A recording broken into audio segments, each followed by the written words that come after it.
Muy buenas a todos, hoy voy a hacer un vídeo de scooter como dice aquí. Te voy a enseñar todos mis trucos, tail whip, bunnies, ollie, one foot, no foot, vamos, todos los que sé. Bueno, para empezar vamos a hacer el tail whip, que es practicar este movimiento y subirse. Voy a hacerlo para que lo veáis. Pues ese es el tail whip, voy a intentarlo otra vez. Ese es el tail whip. Para hacer el tail whip puedes colocar así los pies, como veis. Y ahora voy a hacer creo que he hecho el tail whip. Ahora voy a intentar hacer el 180.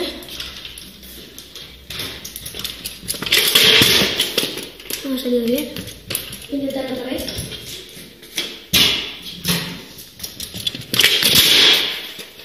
No me sale. Ahora voy a intentar el one foot y el no foot. One foot. A ver que no se ve bien.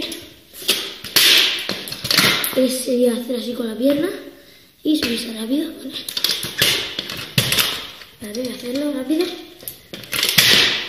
Ahora me sale mejor el no foot, mira. Ese es el no foot. Ahora voy a hacer el bunny, muy sencillo, así.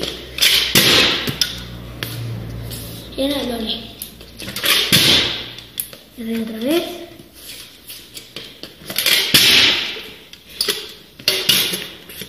Y bueno, iba a grabar un vídeo en mi patio, pero como ya es de noche, ya son creo las 8 o así, las 9. Entonces no he podido grabar. Porque bueno, he podido grabar. Lo que pasa es que no me han dejado. ¿Por qué?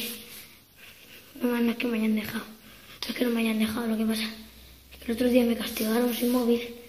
Y es con lo que grabo yo. Yo grabo con el móvil. Y como me han castigado, pues no puedo grabar. Me escondieron el móvil y me lo han dado ahora. Entonces no puedo grabar. Bueno, chao, adiós.